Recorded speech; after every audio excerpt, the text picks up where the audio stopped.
Sedgewick, Kansas. We'll have Mr. Kendall Hodgson, wheat, soybean, corn, sorghum, alfalfa, and cow-calf producer from Little River, Kansas. Mr. Giessel, wheat, corn, sorghum, soybean, alfalfa, and cow-calf producer from Larned, Kansas. Mr. Woody Anderson, cotton and wheat producer from Colorado City, Texas. And Mr. Zach Honeycutt, corn, soybean, and popcorn producer from Aurora, Nebraska. One thing about it, when you have here in our part of the world, you have a diversity of production by the families. That's wonderful. And whenever you're ready, Mr. Harper, you may begin.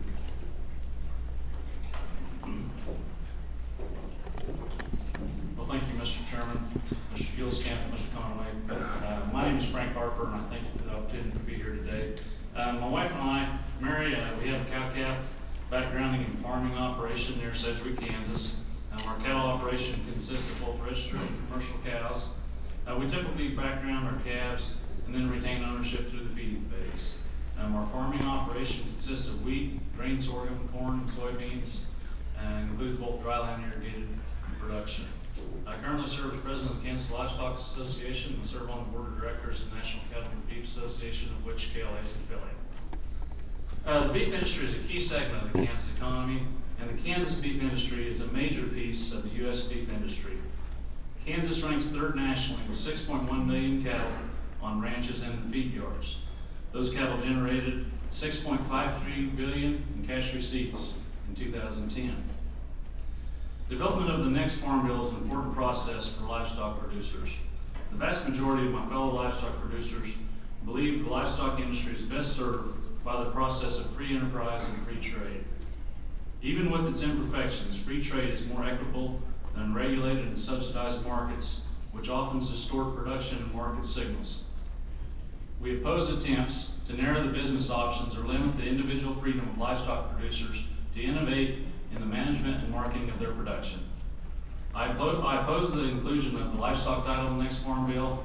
The livestock title in the last farm bill attracted proposals like the Giessel rule, mandatory country of origin labeling, and other items that are counter to the free enterprise system that I support. Items with industry-wide support can be included in the miscellaneous title, just as they have been in every farm bill prior to the 2008 bill. I strongly oppose, as do the vast majority of Kansas cattle producers, the proposed regulation issued by the Grain Inspection, Packers, and Stockyards Administration on June 22, 2010. In short, U.S. producers are concerned the Giessel rule would greatly expand the role of government in marketing livestock and eliminate producers' ability to market livestock to capture the benefits of their efforts to improve the quality of their livestock. Over the years, I've invested in genetics that have helped me improve the quality and consistency of the calves I produce. To capitalize on this investment, I retain ownership of my calves and feed them in a commercial feed yard. This allows me to market my calves through programs like U.S. Premium Beef, Certified English Beef, and other programs that allow me to earn premiums for the high-quality cattle. The Giessel rule would require purchasers of my cattle to justify paying more than the quote standard price for my livestock. If my competitors don't agree with the justification the packer offers by paying me for my more than the standard price for my livestock, the packer could be sued. Common business sense tells me it wouldn't be long before the packer no longer would be interested in our agreement. This means I'll be back to selling cattle at a price based on averages instead of actual value. My investment in superior genetics could be lost or severely compromised. The rule goes far beyond the intent of Congress. Members of this committee will recall several of the proposals contained in this rule either defeated or withdrawn during consideration of the last farm bill. We strongly urge you to take action to prevent the implementation of this rule. Country of origin labeling continues to be an area of concern for us. Last year, the World Trade Organization ruled in favor of Canada and Mexico in their complaint against the U.S. mandatory fuel program. And it is in the interest of the U.S. beef industry to resolve this dispute before retaliatory action is taken. Organizations like KLA and NCBA strongly encourage the inclusion of language in the next farm bill to address the WTO finding. For additional questions, I would refer you to my written comments. Again, thank you for the opportunity to be here, and I'll entertain any questions at the appropriate time. Thanks. Thank you. Roger, you may begin when you're ready. Chairman, is Representative Huelskamp and Representative Conaway. Thank you for coming here today. I appreciate your willingness to listen to what I and others would desire for a new farm bill. My name is Kendall Hodgson, and I live in central Kansas, near the town of Little River. I'm a fourth generation farmer and rancher. My great-grandfather homesteaded on the banks of the Little Arkansas River across from an Indian camp in 1871. I farmed for 33 years, first in partnership with my father and now with my wife. We have 2 boys in high school and a daughter in grade school. And I think every day of what I need to do to make it possible for any of them to continue to farm if they would so choose. I operate a diversified farm producing wheat, soybeans, grain sorghum, corn, and alfalfa. I also operate a cow herd, give me something to do in the winter. We are here today to visit about what would be an appropriate safety net for farmers in this area. It is my belief that farms are less able to withstand a total crop loss without some form of income today than they were in the past. In today's business environment, we cannot afford to stumble. Our first priority should be a viable crop insurance program that covers not only a single year loss, such as last year's disastrous drought, but also multiple years of low production that caused declining APHs. Crop insurance may be our best tool, but it's not a perfect product. County T yields are helpful, but sometimes they don't reflect what a producer and his lender would expect to produce in any given year. Direct payments have been very beneficial to the Great Plains, but seem to have fallen out of favor with many groups, and they're an easy target for budget cutters. A possible alternative to direct payments could be some type of revenue product that is triggered when the price times yield are below some threshold. It might make some sense to use an area such as a crop reporting district to set these triggers. Farm level revenue is what we're actually most concerned about, but in reality we have that with multi-peril crop insurance. Some form of area-wide program would be more budget friendly and would give another layer of protection to production agriculture. The acre program seemed to have the right idea, but with a statewide trigger, really makes it unuseful for the Great Plains area. In any of these programs, I would ask that the committee be mindful of WTO compliance.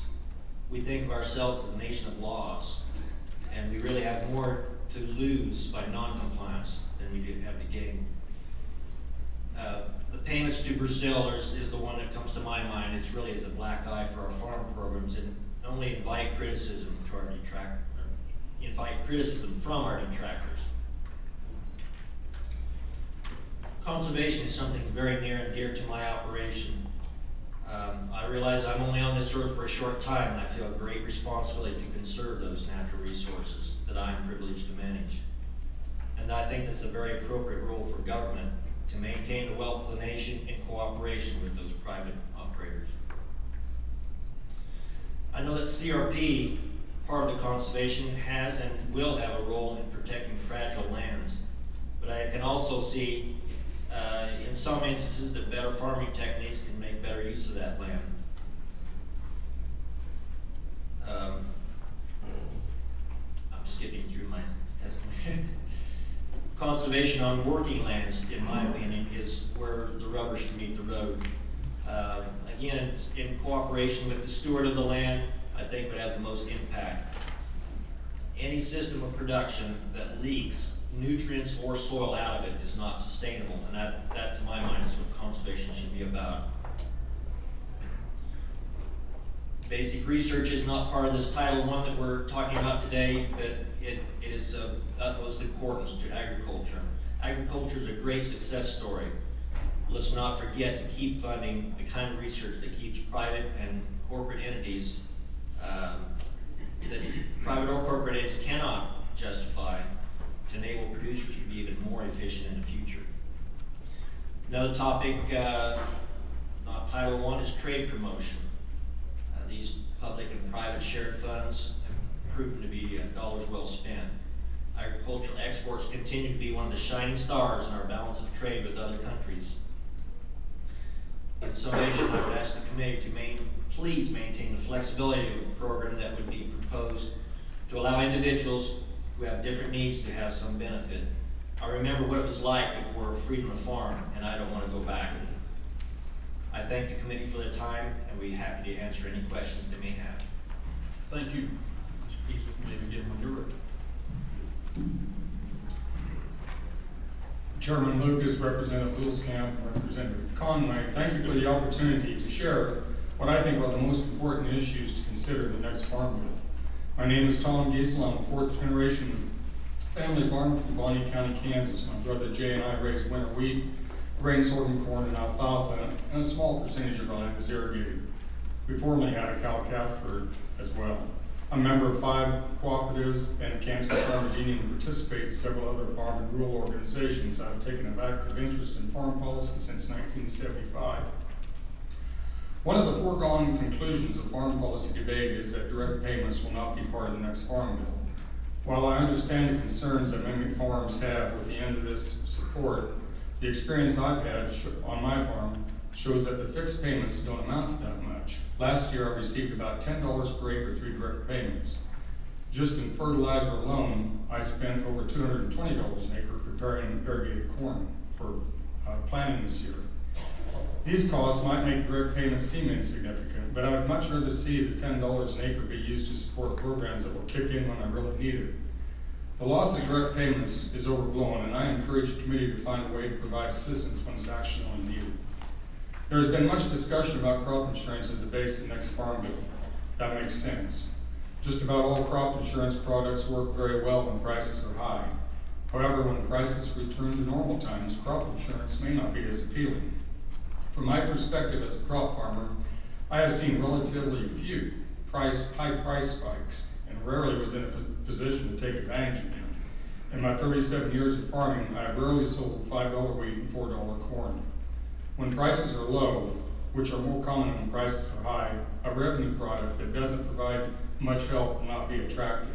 Because of this, crop insurance should not be the only component of the next Farm Bill. Farmers need a safety net that works in time of need, not just all the time.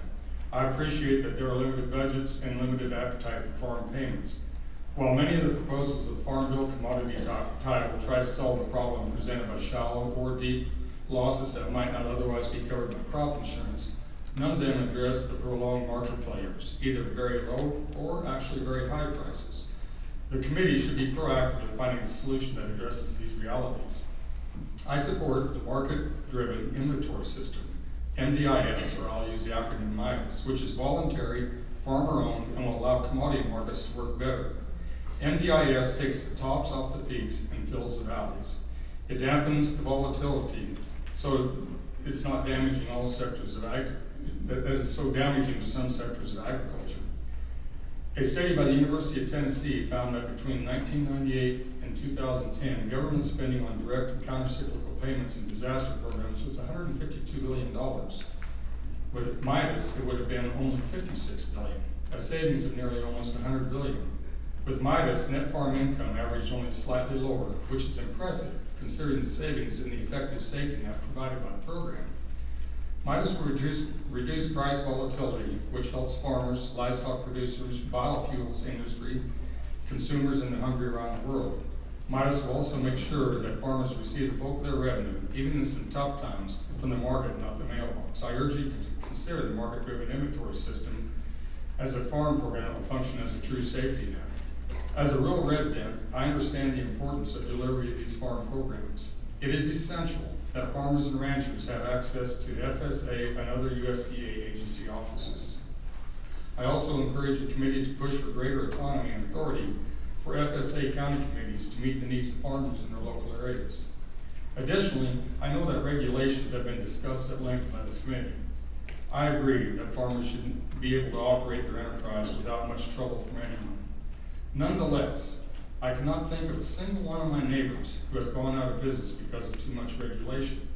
I can, however, point to many that have had to sell their farm or their cow herd because of under-enforcement of antitrust laws, manipulation of commodity markets, and other lax protection from those with greater power than the farmer.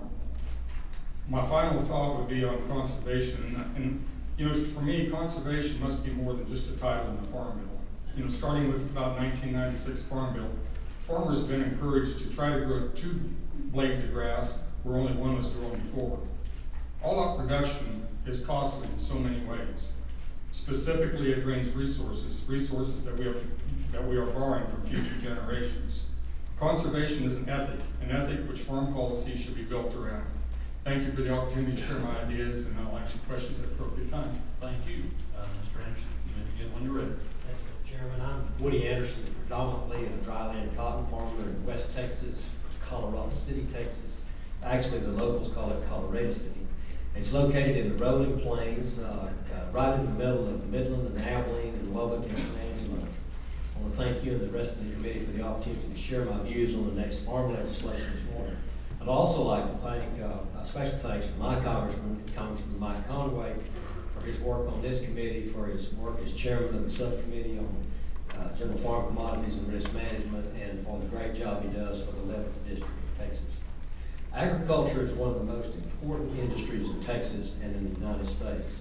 As a result, an effective farm bill that supports production agriculture is also an effective jobs bill for the general economy.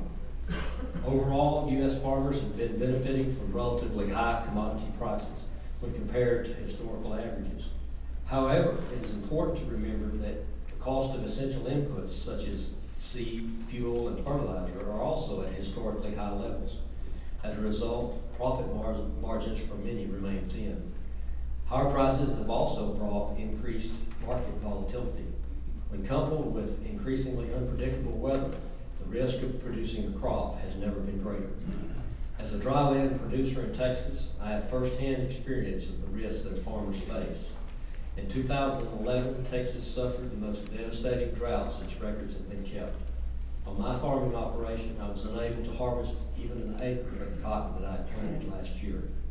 Without the safety net provided by crop insurance and other programs authorized by farm legislation, it would have been virtually impossible to survive that devastating loss. As this committee works to reauthorize farm legislation, I appreciate the challenges that have been posed by difficult budget times in Congress and by those in Congress that continually question the need for farm programs. While agriculture is willing to make a proportionate contribution to deficit reduction, it's vitally important that budget constraints and farm program critics not be allowed to undermine the effectiveness of our farm safety net. With respect to production agriculture, I strongly encourage this committee to take into consideration the diversity of production practices, cost structures, and risk profiles. What works for my operation isn't going to be the same as for farmers in California, North Dakota, Iowa, or even here in Kansas. A one-size-fits-all program cannot address this diversity, and I hope that the eventual farm bill will offer a range of programs structured to address the needs of different commodities and production regions. I also urge the committee to complete the farm bill this year. We need some certainty regarding farm programs as we look to investments necessary to keep our farming operations economically viable and to assure our bankers that there's going to be an adequate safety net. While I occasionally grow other crops, I consider cotton to be my primary crop. The 2008 Farm Bill served cotton farmers extraordinarily well, and in recent years has required minimal federal outlays. However, deficit reduction efforts are placing unprecedented pressure on the existing structure of farm programs. The cotton industry also faces the unique challenge of resolving a long-standing WTO Brazil case. In order to respond to the challenges of designing the most effective safety net with reduced funding and to make modifications that will lead to a resolution of the WTO case, it is very important that the next farm legislation includes the cotton industry's proposal of a new revenue-based crop insurance program, which will result in strengthening the grower's ability to manage risk. By complementing existing products, the Stacked Income Protection Plan, or STACS for short, will provide a tool for growers to manage that portion of their risk for which affordable products are not available currently. This revenue-based crop insurance safety net would be combined with a modified marketing loan that is adjusted to satisfy the WTO case. Even with those modifications, the marketing loan will remain an important source of cash flow for our producers and our merchants. Given the diversity of weather and production practices, the menu of insurance choices should be diverse and customizable, allowing for maximum participation and effective coverage. In the 2008 Farm Bill, the introduction of enterprise unit pricing gave producers one more option for insuring against risks that are beyond their control. I strongly support the continuation of that option in the 2012 Farm Bill and would urge consideration of expanding it to allow a producer to apply enterprise unit pricing to the acres that are separated by irrigated and non-irrigated. As a farmer who understands the vital importance of effective insurance products, I am very concerned about the GAO report that calls for limits on insurance payments. My concern is founded in the fact that crop insurance is a basic safety net that only indemnifies a grower when he incurs a loss. Even then, the grower is not made whole and is only compensated for a portion. For Texas, I can assure this committee that any limits on eligibility requirements that deny farmers the opportunity to purchase affordable insurance products will completely undermine the ability to secure production financing. Farmers understand that agriculture is an extremely risky endeavor, but they also understand that effective risk management is the key to long-term viability.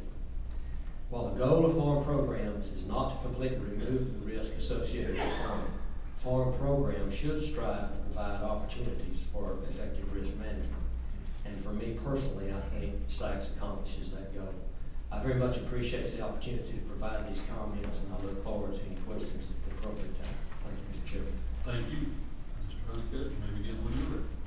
Thank you, Chairman Lucas and the rest of the House Agriculture Committee for the opportunity to discuss the upcoming Farm Bill and its impact on my operation and the general farm economy.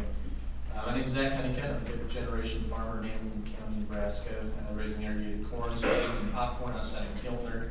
My father and brother, my wife Anna, and I have 2 kids who will hopefully be the 6th generation on the farm one day. I've been farming full-time for 5 years, and though I'm not representing any particular group today, my wife and I do serve on the Young Farmers and Ranchers Committees from Nebraska Farm Bureau and American Farm Bureau.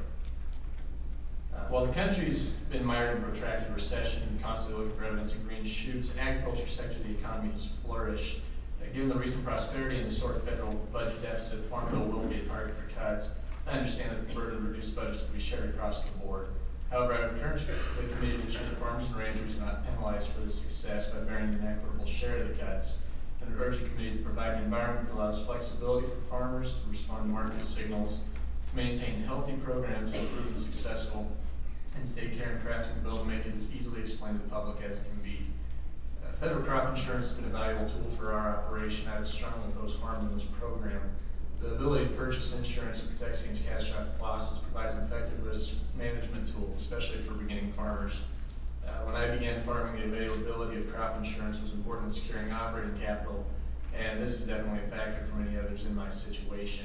It does not, should not guarantee a profit, but establishing a known flow of revenue and mitigating severe risk factors are invaluable for acquiring operating loans. I'd also urge the committee to maintain the public-private partnership with crop insurance companies rather than moving the servicing of insurance to the Farm Service Agency. The time and resources required to effectively manage insurance policies would be too great to add on to the responsibilities already taken on by the FSA. And in recent years, we've seen multiple hail events during the growing season, and even with staff dedicated solely to adjusting and processing claims, it can take several months to sort out all of the details. Piling these responsibilities on the FSA office would harm both the insurance program and the management of FSA's current functions. Our insurance agents and adjusters do an outstanding job in managing this complex and time-sensitive process. It would severely weaken the entire program to take it out of their hands. Any safety net provisions, conservation programs, insurance programs, or any other agricultural aspects of the Farm Bill should have the following aims: to allow farmers flexibility to respond to market signals, to be as streamlined as possible, and be easily explained to the public. Creating incentives for farmers to make decisions based on government payout rather than what the market is dictating is the last thing any of us want to see. So it'll undermine the whole program and distort the market as well as discourage innovation and production. Safety net should protect from catastrophic loss but not guarantee profit for participants. Streamlined programs will reduce the cost to maintain them and provide simple, more easily understood options for producers. And this is obviously a challenging goal with the myriad agricultural products represented in the Farm Bill, the one that's worth the payoff. It's likely the budget cuts will force this to happen in some manner, and my hope is that it will be done in a way to maximize efficiency rather than just to cut costs. And finally, it's imperative that this policy be easily explained and defended to the public. Agriculture is on display under the microscope like never before, and there'll be much public scrutiny of any government spending in this arena. We're in a time where the 24-hour news cycle has been shortened to the 140-character cycle. Misinformation, misunderstandings, like we saw with the recent pink slime debacle, can have tremendous impacts in a very short amount of time. It's critical that the aims and motivations of this legislation be presented in a way that makes sense to an ever more interested public. This legislation has been crafted in a unique time of record farm prosperity and record deficits, and with critical elections looming. It's my hope that a bill that meets the needs of producers and fits in the current environment of budgetary cutbacks can be passed yet in 2012. Thank you for your time, the opportunity to provide input, and welcome questions. Thank you. I now recognize myself for 5 minutes. Mr. Anderson, you mentioned that you grow wheat in addition to cotton. So set your cotton hat to the side for just a moment. Well, what would be the most effective safety net for your wheat crop? Mr. Chairman, I apologize for that wheat getting in there. I am not a for-profit wheat producer. I grow cotton. That's what my wife accuses me of being. For the most part on my farm, the wheat that I grow is for conservation tillage, for rotation purposes, and I'm going to have to punt on that question on wheat production for profit. I'm primarily a cotton producer. I do grow grain sorghum for rotation purposes. Fair enough. In our discussions last fall, we looked at requiring RMA to separate irrigated and non-irrigated policies by practice, both on an enterprise unit and a crop by crop basis. What would that option benefit your farm? It helped me greatly. I have 2 circles under irrigation and 30 acres of tree up to 4,000 acres of dry land, and we used enterprise units on my farm last year. We were so dry planting time. With the limited water that I had, I never turned my circles on. I certified them all dry land. Had I been forced had I gotten the crop up to a good start and been forced to irrigate it, it would have cost my whole farming operation about $100,000. So if we could separate those from dry land and irrigated by practice, I think it would vastly improve the choice for producers that have both. One more question. In your written testimony, you talk about heavily subsidized foreign competition. Can you describe some of your competitors, what they're doing? The cotton industry, Mr. Chairman, been concerned for some time about internal policies in China and in India. And I guess a good case in point here of late would be India's prohibition on exporting cotton from their country, and the subsidies, the per pound subsidies that China growers have been benefiting from. I think currently the subsidy to cotton in China is about $1.23 a pound.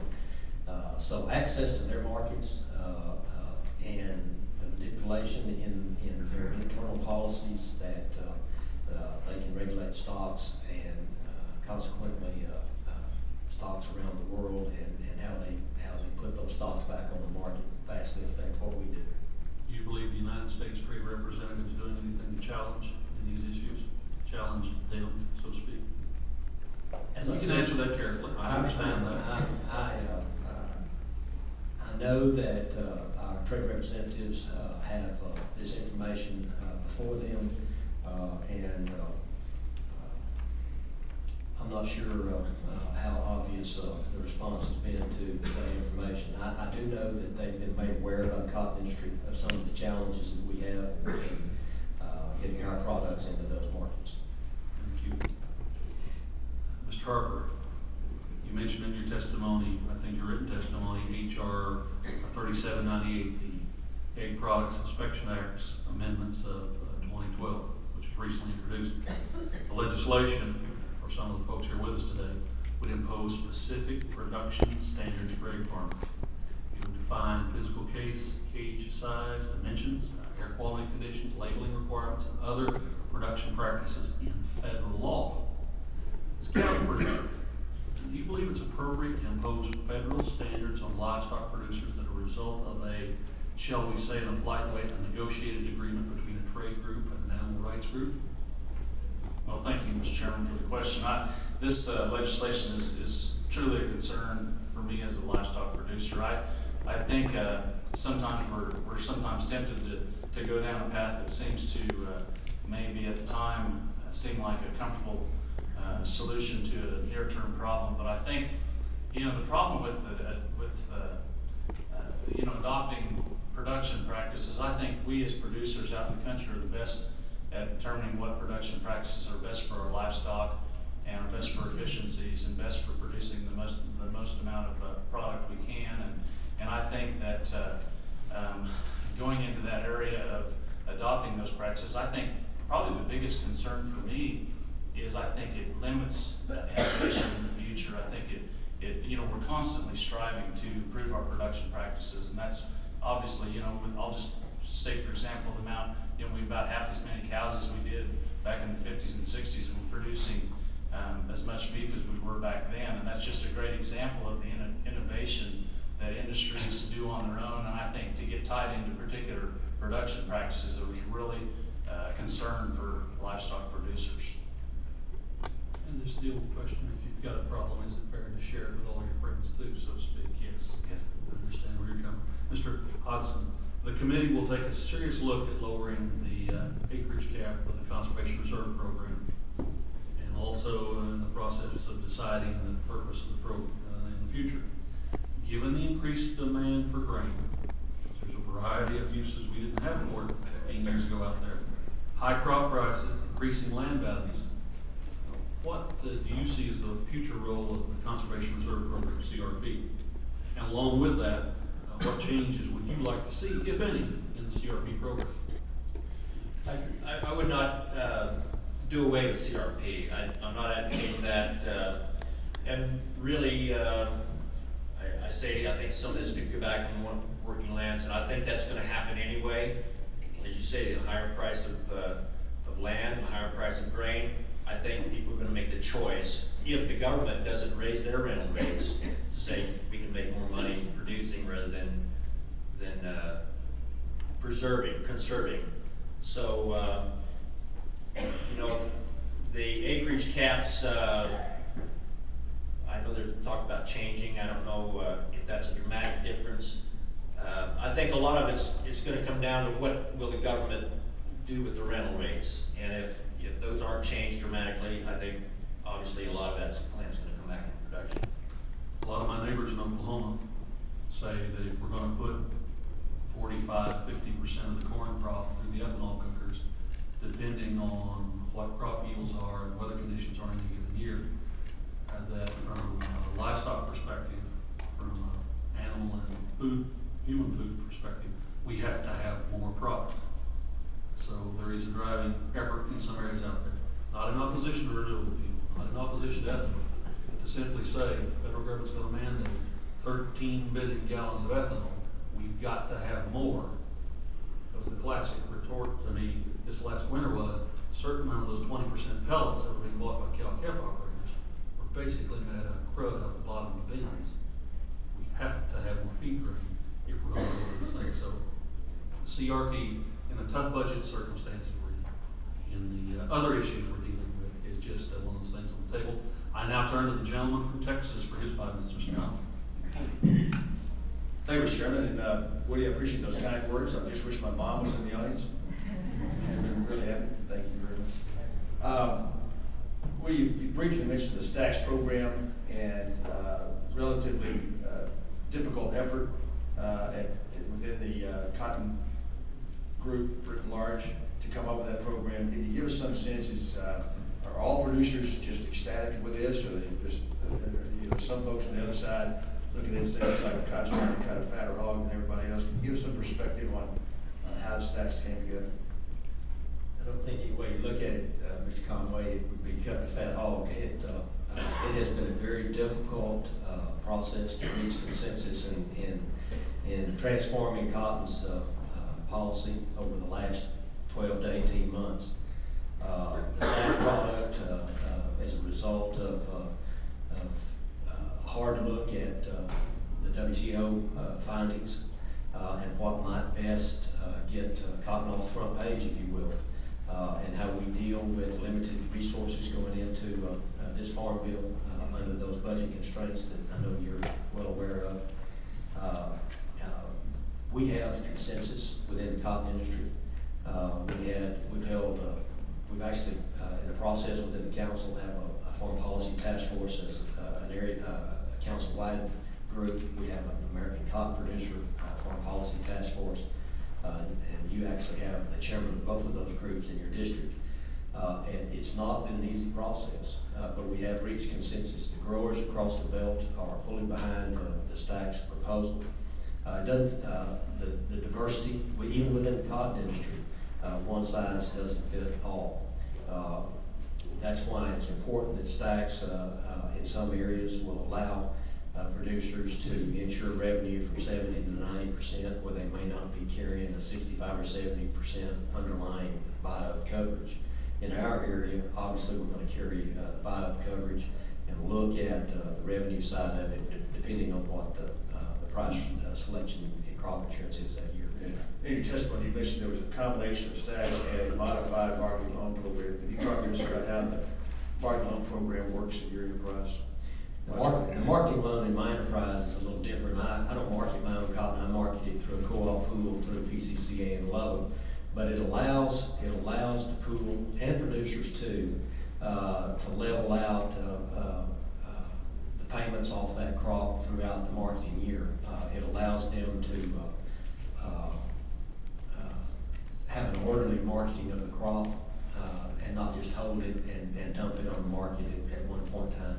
It also provides the security to the financial institutions and our bankers that allow them to see that there's going to be a bottom price on their loan. All 10 of the witnesses have asked for choices, have asked for options, have asked for not to have a one-size-fits-all program. But we also have immense criticism of the complication of the existing net acre, sure, all those kinds of things. One-size-fits-all has a certain elegant simplicity to it, but nobody wants that. Anybody on the panel will speak to us. Do you realistically think that we can craft something that will do all those things, create all those choices, be explainable to you, banker and the financiers and others, and avoid the criticism of being too complicated for producers to comply with? Any of the panel want to take a shot? Let me take the first shot, Mr. Conaway. And at the risk of stepping on some toes, and I certainly don't intend to, not in this room. In 1996, we had a simple farm bill, and it was purported to be a simple farm bill, freedom to farm, and it was just going to be a straight payment kind of program. And it did not fit all of us. And ultimately, we had to go back in 1980 and look at the DCP kind of program, or 1985, the DCP program that we've enjoyed for the last 3 farm bills. The Stacks part of the proposal is a crop insurance-based program, and it shouldn't be too difficult to explain as we develop it in the buy-up policy and in the gap coverage policy in Stacks. Anyone else want to take a shot at that?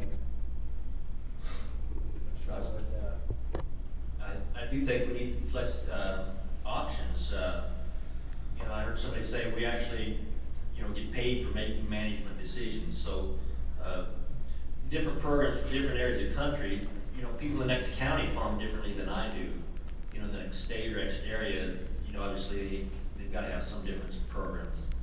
So I guess the consensus would be, even if it does complicate your business, you would prefer choices and options rather than one-size-fits-all programs. I would, yes. Thank you, Chairman. Gentlemen's time is yield. We turn to our host from the great state of Kansas, Congressman Huelskamp, for 5 minutes. Thank you, Mr. Chairman. A few questions, I guess, first. Mr. Harper, you're the cow-calf producer here. I was going to do a little bit of it, and you made some reference in testimony about the livestock title. I understand that as well. There's other things in the farm bill, I presume, impact the bottom line for beef producers. We are in cattle country here, and can you tell me what 1 or 2 things in the farm bill would create the most difficult for the livestock industry that we should be most concerned about? Well, thank you for the question, Mr. Huelskamp. I think a couple things, the conservation programs are a very important part to livestock producers as well as crop producers. I think programs like WIP have been very good for implementing conservation practices in the livestock industry, things such as pasture improvements by distribution of water, better distribution of waters, cross fencing, and things like that. EQIP funding has been very important as far as getting certain operations into compliance with regulatory issues, things along those lines. One thing that has been a concern, and it's been kind of talked about quite a bit, is a possible proposed ban on packer ownership. I think that's a big concern for livestock producers like myself. I think, in these volatile times, I'm sure there's been volatile times in the past, but in my term, since I started farming after college here about 20 years ago, it's certainly the most volatile times that I've seen, and I think, the way we manage that volatility is probably as unique as our individual farming operations.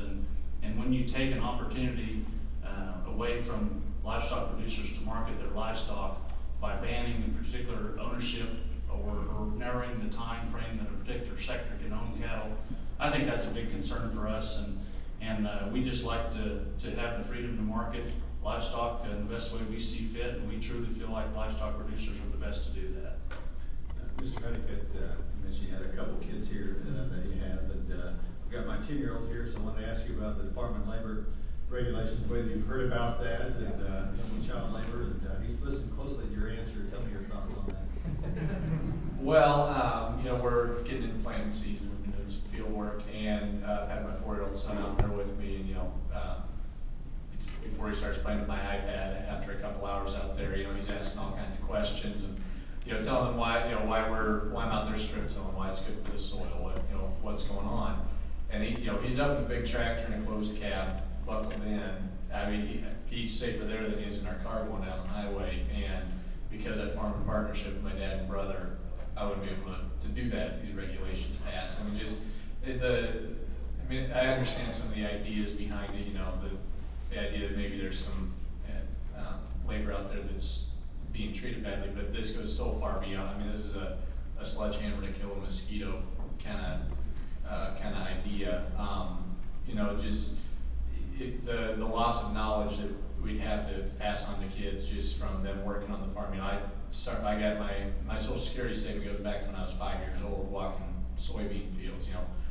That kind of thing. That'd be gone. I mean, it would be that would harm our farm economy. I mean, more than about anything else that you see happen. Thank you.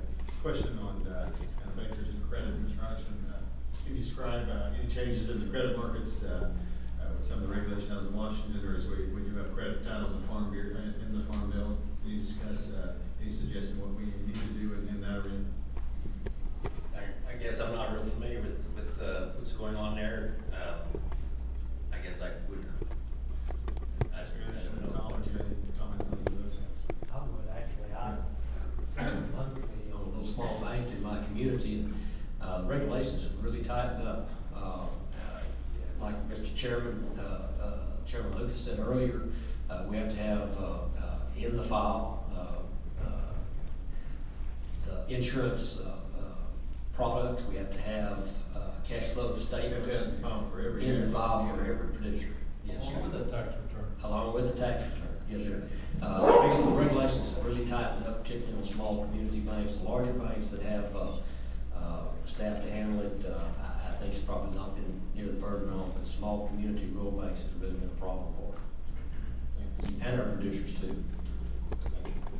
Gentlemen, yield back this time. I would note to my colleagues on the committee, one of the things I learned in my stewardship under then Chairman Roberts of the House Ag Committee a few years ago, it's good to be chairman. Therefore, I'm going to ask one last question in my role as chairman. Mr. Honeycutt, you said the safety net should protect from catastrophic loss. Can you define what a catastrophic loss would look like in your operation and the best way you think protection against that kind of loss would be addressed? Well, at this point in time I've been farming, I fortunately haven't had to deal with that sort of situation. Lucky man. Yeah, I got a lot more years coming. Oh, yes. We have a lot of storms roll through our part of Nebraska. Drought such has been a concern in our area because we're irrigated, so that we're pretty well covered with that. I mean, we could be pretty well devastated with a hailstorm. I mean, you get pictures from storms, luckily not around us last year, but just you know, you couldn't tell if there was corn out there. It looked like it was winter covered with all the hail. You know, if we had half our acres get hit by that, and we're not able to insure that properly, I mean, we're out that, you know, the cost of production there. I mean, that would be that sort of thing would hit us pretty hard. I mean, we talk about catastrophic loss, and we're looking more at, you know, things that are outside of our control, like the weather, that sort of thing, not just economic changes. One last question, and you of course say that the safety net should protect against that catastrophic loss and not guarantee profit for participants. Have you had an opportunity to review any of the Farm Bill proposals that have been offered by a variety of the groups? And if so, do you have any concerns about that any of these would, quote, try to guarantee a profit? I haven't had the opportunity to review any of the proposals yet at this point. I'll be looking at those in the upcoming months. But I think there might be a tendency by some out there to want to kind of promise the moon or look to see, you know, make sure we can take care of things. I would look at it more as a, you know, I need to manage my business, and if there's a bad loss or a repeat loss over several years, that's the sort of situation where you look at the safety net, not just to cover general losses that would come in the course of production. Absolutely, absolutely. I believe all time is expired for questions, as is the custom when we're in the home district and when we're ag committee members. Before we adjourn, I would invite Mr. Huelskamp to make any closing comments he might have. Well, thank you, Mr. Chairman. A fascinating number of witnesses, testimony thereof, and very interesting, I might say, for the audience to look across here about the diversity. We see folks here, 5 or 6 or 2 or 3 or 4 different crops. Other parts of the country it's not quite that way, but it shows the difficulty it is to write a farm bill with that many crops and just this area and the rest of the country. But I certainly appreciate the chairman and my other colleague, Mr. Conaway, for joining us here, and I want to thank the committee staff. It is a long ways from Washington. I actually like it that way, Mr. Chairman. But it is a long ways to get here, but I do appreciate coming here and listening. And this is the 4th and final field hearing, and just want to say on the chairman's behalf, I just wanted to get out, honestly, get out of Washington, D.C. and hear what rural producers have to say before we get started on the farm bill. So thank you for accepting the invitation, being here today. And I know it was quite a trip for many here, and I thank you. Absolutely, Tim, and I want to thank you all again for being here today also. I think we've heard a lot of truly valuable input today. I'd especially like to thank our witnesses for their time. As I said when we started, there's some challenges that vary by region. We need to tailor our farm policy to fit those unique requirements. But I think it's true that farmers and ranchers across the country share many of the same experiences. Whether you're raising corn in Kansas, wheat in Oklahoma, cotton in Texas, soybeans in Nebraska, sorghum in Colorado, we face many similar challenges. And your input is an important part of the puzzle as we put together this farm bill. A farm bill that will work for all farmers in all regions of the country. And once again, I would like to remind everyone listening to our testimony today and here in the room also that the House Agriculture Committee has a website where you can learn more about the 2012 Farm Bill. And in addition, you may submit comments to be considered a part of the committee's Farm Bill hearing record. Your comments must be submitted using the website before May 20, 2010. That website is agriculture.house.gov/farm bill. Your perspective is vital in this process, and I thank all of you for participating today. And under the rules of the committee, the record of today's hearing will remain open for 30 days, 30 calendar days to receive additional material and supplemental written responses from the witnesses to any question posed by a member. This hearing of the Committee on Agriculture is adjourned.